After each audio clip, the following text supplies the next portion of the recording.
What's up, guys? Before you watch this video I'm about to post, just know I do not recommend doing this to your lawnmower. I'm going to demonstrate how to basic wire a older lawnmower that's got messed up wiring and the safety switches are all acting up. I'm going to just do a quick down and dirty wiring job on this mower.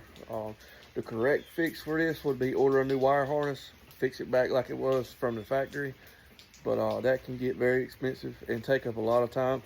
You could spend some time opening up the wire harness and finding each wire that's bad and fixing it. In this case, I'm just demonstrating basic how to make it run and mow. Especially if you're a shop owner or a tech in a shop working on the general public's mowers, do not do this. Yeah, I don't recommend it. I'm just showing you how to do it so you'll know. Stay tuned. We're about to get into a long video of a Snapper zero turn repair. Got us a Snapper zero turn here. It's got some funky stuff going on.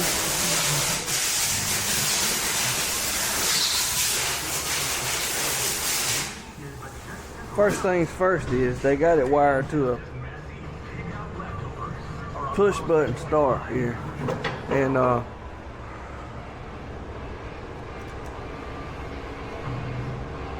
right now it ain't working.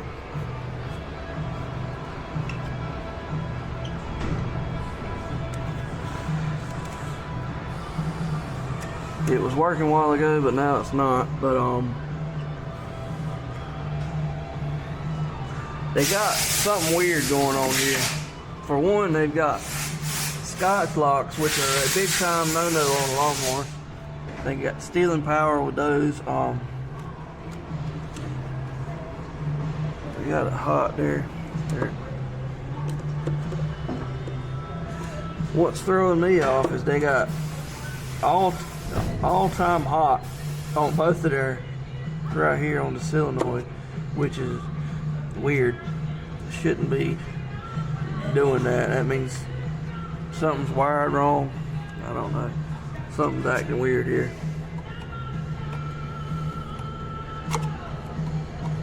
That should be hot right now with the key on. It's not. So it looks like we're going to have to do some wiring to get this thing back right. And when it was spinning over a while ago, the starter was dragging really bad. So it's going to need a new starter probably.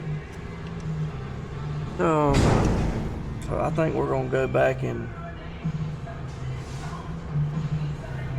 get this thing wired like it's supposed to be, because it's got some funky stuff going on right now.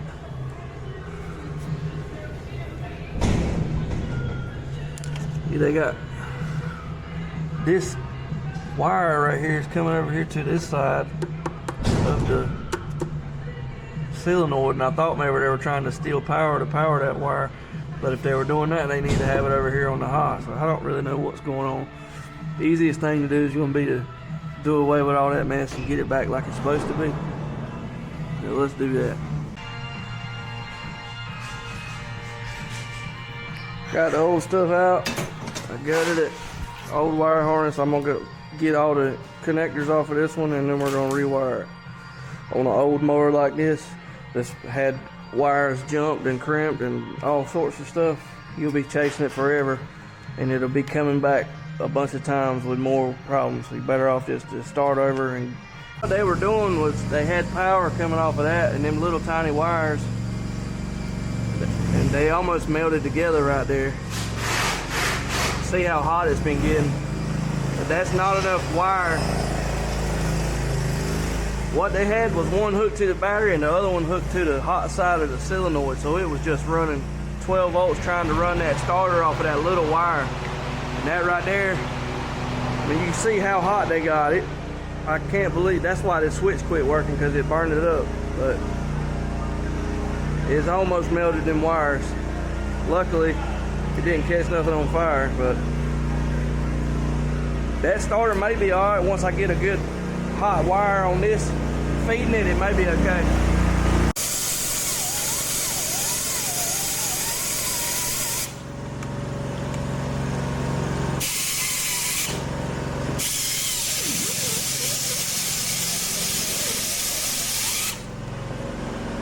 sanded the frame where my solenoid is going to mount. All right, we got our key switch here. I'm gonna do it for y'all so you can see how this works.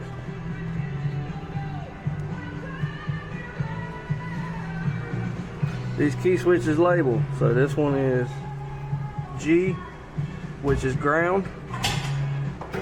L, that's accessory lights, or in our case, that's gonna control our carburetor solenoid.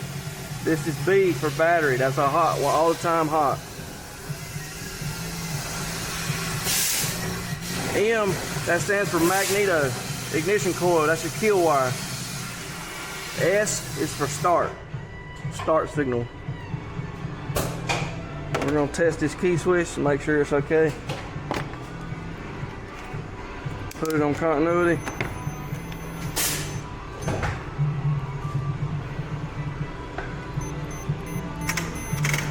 We should have continuity between B. So we're gonna connect to our B terminal, which is right here. And when we turn our key to the start position, it should beep the. Well, that's working. Now, also on our battery, when we turn the key on, we should have power on our L. Which one was L? That one.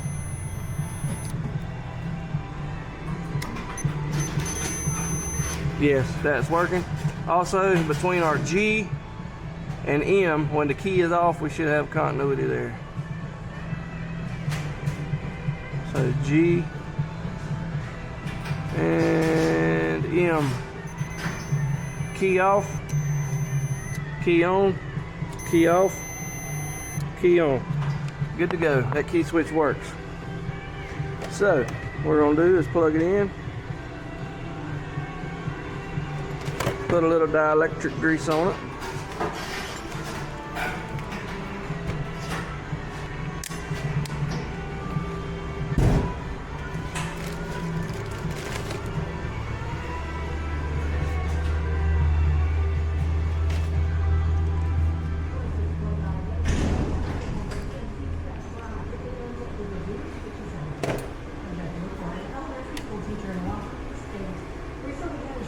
Now we can plug it in, and what we'll do is come down here and label these so we know what goes where.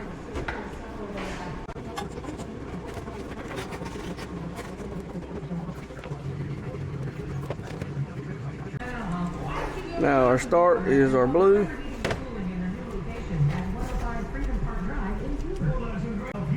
S for start. Orange is going to be solenoid. We'll just put L. Hey, how you doing? Green is ground.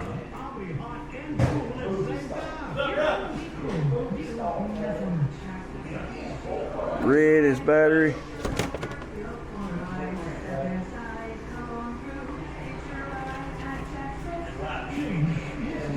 Purple is our kill wire, magneto.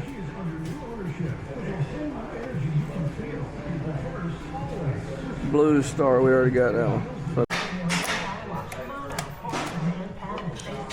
Alright.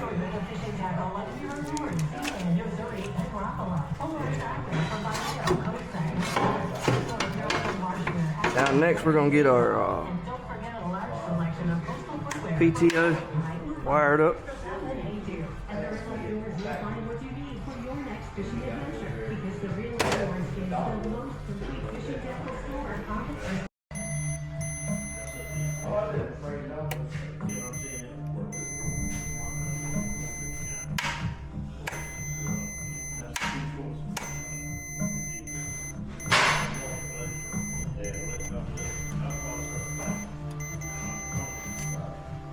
Alright, that PTO switch is acting up.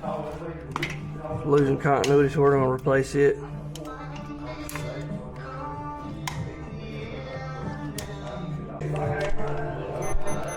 Alright, here's our new switch. Should be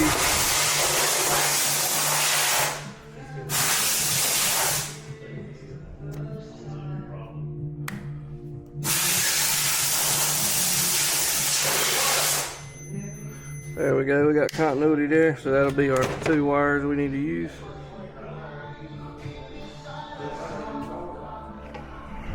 This is basic wiring. There's not gonna be no safety features on this thing, so don't do this. I'm just showing you how to do it if you wanted to do it.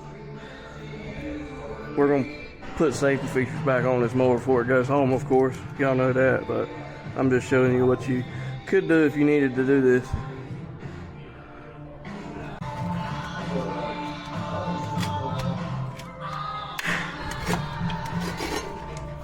There we go.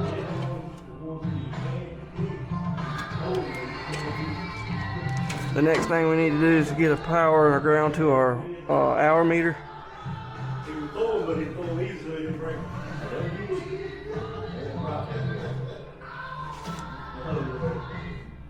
And we can just steal that off of our key switch.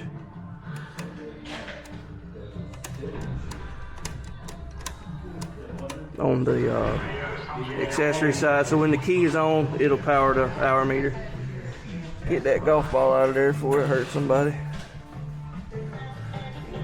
Alright, I got the wiring finished up on this thing, and like I said, this is my lawnmower. That's the only reason I'm doing it like this. If this was a customer mower, we would never basic wire it, because we did away with the safety stuff on it, and you don't want to do that. We got everything basic. Got everything wired in a harness here. I've also got a 30-amp fuse holder in between the battery and the PTO switch, and another 30-amp inline fuse holder in between the battery and the key switch. That starter is real lagging still, and that's with everything wired properly, so it really needs a new starter put on it. Other than that though, we should be able to get it to start good now. You can hear how loud that starter is. It's time for a new one. But anyway, let's get it running now. We can focus on getting it to start. Let's see if we got fuel in it. We're running on the left tank right now, which is this side. Yes, there is fuel in it. Let's give her some chokey. I don't think the choke's engaging. Nope. The choke needs a clip put on it. Clip's missing off the choke, so let's manually do it by hand.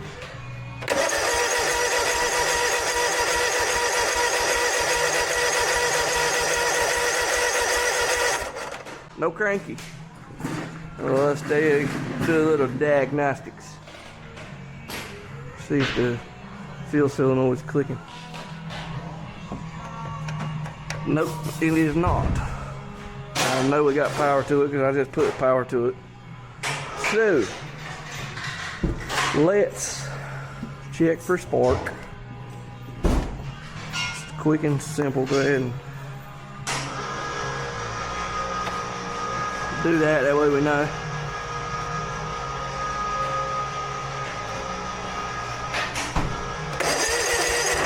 Yep, we do have spark. Probably gonna be a fuel issue.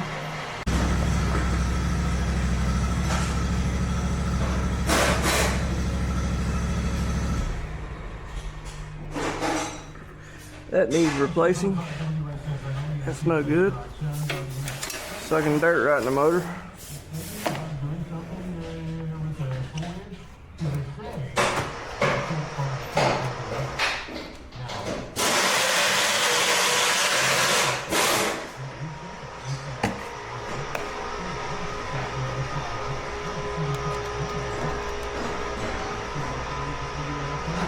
I can see the nasty fuel in this thing right to start with. So I'm gonna go ahead and pull the carb. I will shoot some ether in it just so we can hear it run, but I can go ahead and tell you the carb's gonna have to be pulled and rebuilt.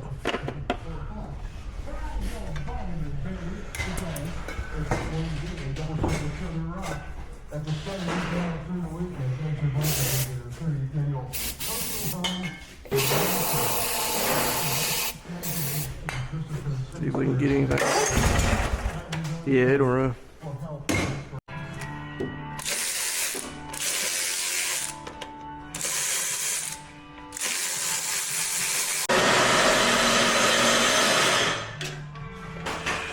Yeah. thing's in foul shape. Those little things there are froze up there. We had to get them broke loose.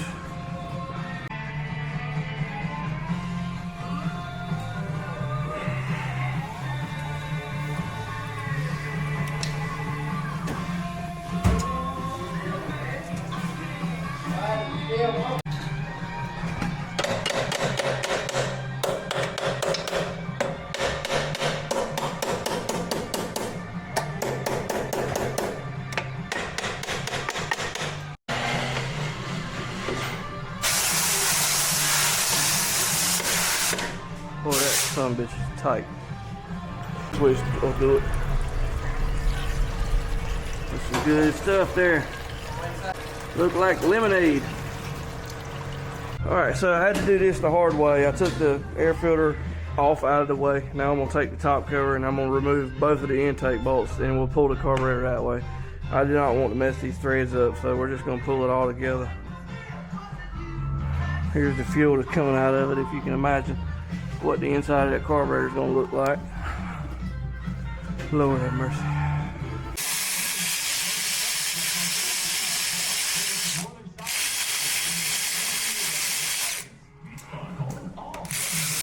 I'm going to try to get this focused so y'all can see the amount of bugs and trash in the bottom of this tank. Y'all see it down in there at the very bottom? I mean, it is, here we go, here's all the work. It is slam full of bugs, roaches, and everything that were in the bottom of that nasty fuel. I'm trying to suck them out of there best I can.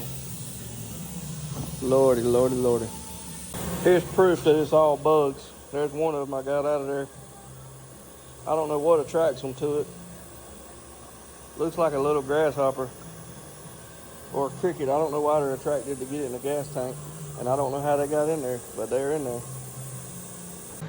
Well, I can't thoroughly get all the shit out of that tank, so I got to pull it. We got the back two mounts out. Now there's one way up front hidden up under here. I got to get out, and then I can pull the tank and slosh it out. I'll do the other side the same way. Got this one back on. Nice clean gas in it. New fuel filter. Now we got good clean fuel coming out. Now we can do that side next. Rebuild the carb and we should have a running machine. I got everything on the mower done. I got the gasket surfaces clean. Both gas tanks cleaned off. I got fuel primed up to here. So now we'll clean this carb out, rebuild it, and we should be able to start it. I can probably guarantee you this carburetor, I can guarantee you this carb's about to be rough.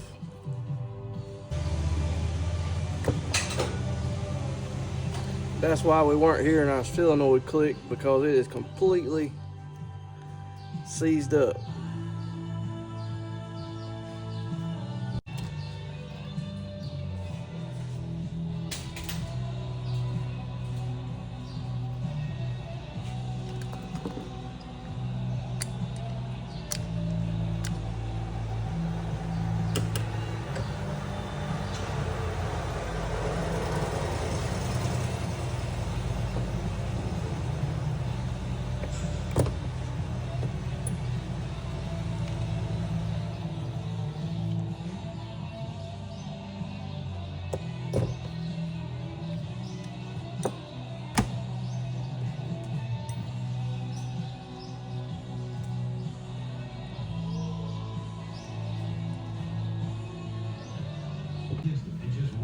Got our new kit here. I did end up getting these studs out. I put them in the vise and twisted them out, so now I just got to worry about getting these off. Now I can get my carb in my cleaner and let it soak. So let's let the carb soak and then we'll come back and rebuild it.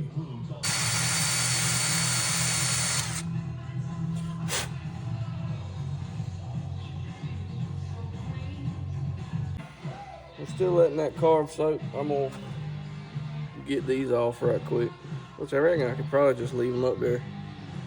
You know, I may just leave them up there because they're spacers. They're used to hold the air filter housing cap on straight, so I may just leave them up there. Probably gonna be my best bet, just not mess with them. We'll be right back when the carb's cleaned.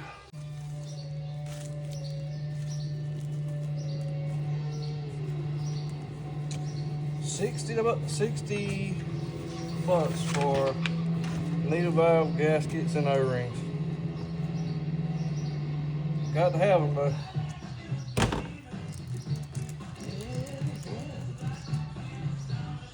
And these little tiny ones are very important.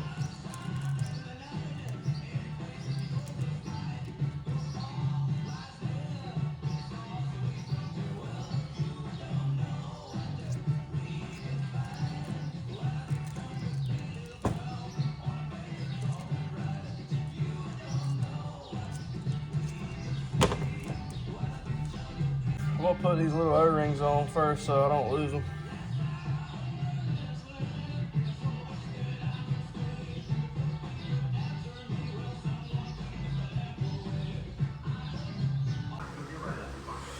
All right, here's the little throttle clips I was talking about. We're gonna have to put on this one. We're gonna do it now so we don't have to do it after it's back on the mower. Here's the bowl. I got it out of the cleaner already. It could have soaked a little longer. It would have cleaned the outside better, but inside is really what we're worried about. I do have my exhaust fan running. And I'm wearing a glove.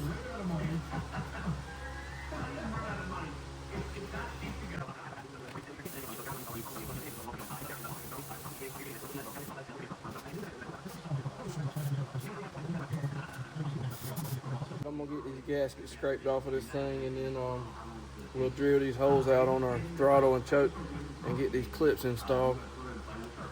I may not have to drill the choke, but definitely gonna have to drill the throttle so it'll accept that part right there. Be right back. All right, we got the car pretty cleaned up. Got all the gasket surfaces cleaned off. We got all the jets blown out, made sure nothing was stopped up. I don't know if you can see. Try to shine my light in here.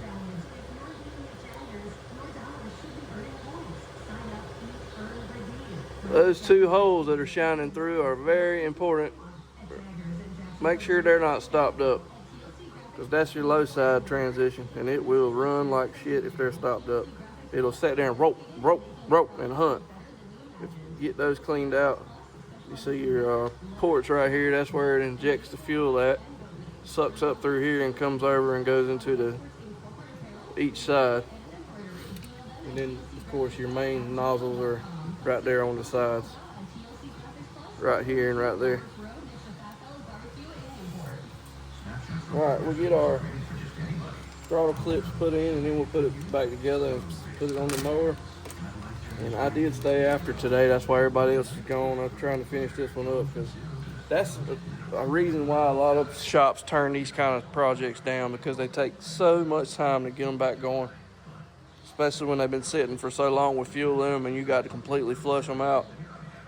First we had to get the wiring done. I mean, and once we get done with this, there's no telling, are the hydraulics good? Is the deck going to be raising cane because there's bearings and pulleys shot down? It just takes a lot to get them back once they've been sitting for so long.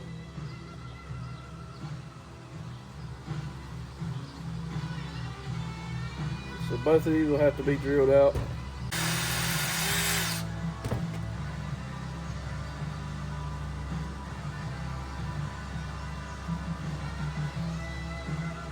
Now our choke linkage will snap right in there and it'll hold it right in place.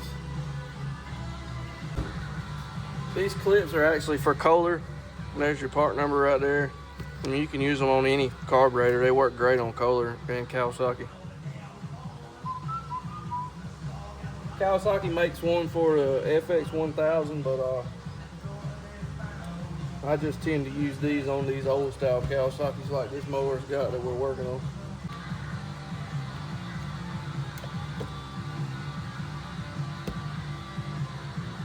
Next thing I put in is this little tiny O-ring. This is a super important part of this puzzle. Put that in there. And this is rubber lubricant. so it won't let that O-ring swell. Put just a little bit on it.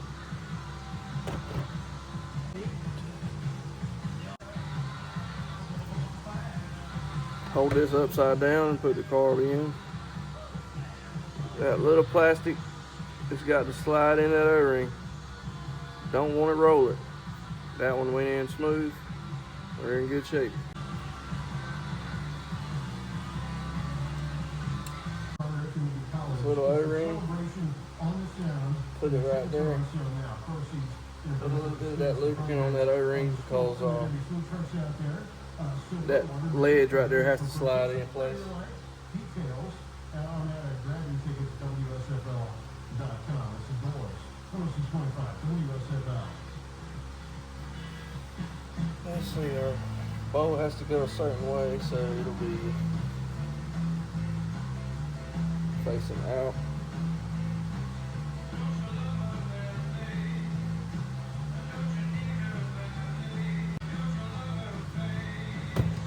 Still have to use this. Being that we cut it off, you could put a little short plug in there and you'd be fine. But we're just using it to keep it from leaking fuel right there. Okay, now we can go back on the mower. Where ambition meets action. Visit ncwu.edu or call today. Your career breakthrough starts now. You can't do it by yourself.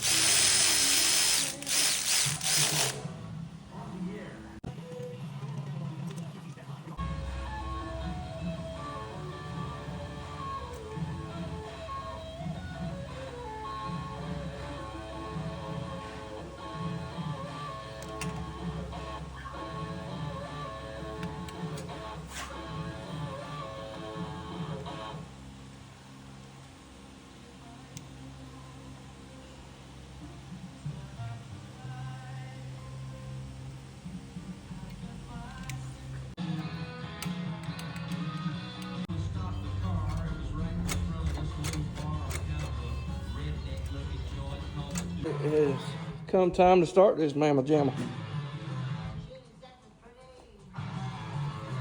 It may run a little low. It may hunt a little bit because I ain't got an air filter on it, the airflow, with it getting that much air. But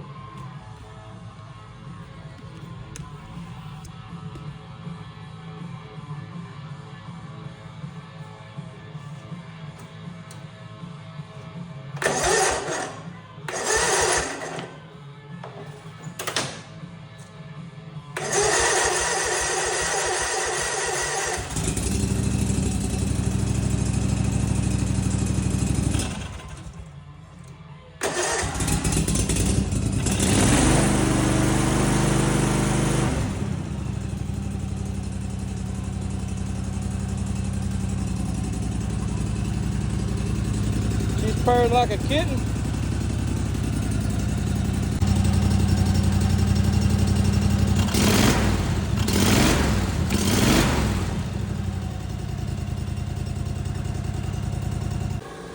That's all for this one, guys. The hose was busted on this. The only hose I had was a longer one, so I made them a custom high-rise filter system. It's lower than the seat, so I ain't got to worry about hitting it on anything. That'll get it up away from the dust as well, so it'll work better. Had to put some bushings in the back deck pivot arms because the belts were loose. The bushings were completely worn out so bad the deck was sitting too far back, so it was making the belts loose. Got that in, got a new deck spring, and we are good to go. One last thing, we got to add a duck bill on there.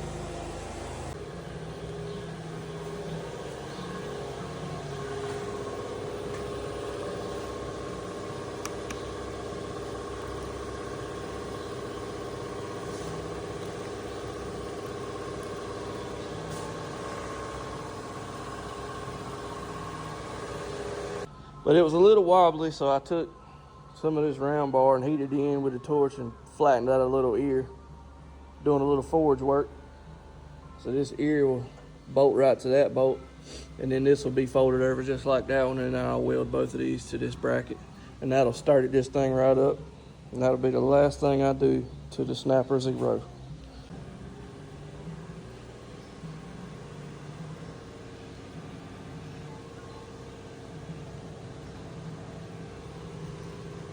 sturdy as it can be. Now, if you ever need to remove it, just take these 2 bolts and the bracket bolts, undo your hose, and the whole filter can come off. I like it. Another one done. I'm gonna go give this thing a bath and it'll look like a different mower.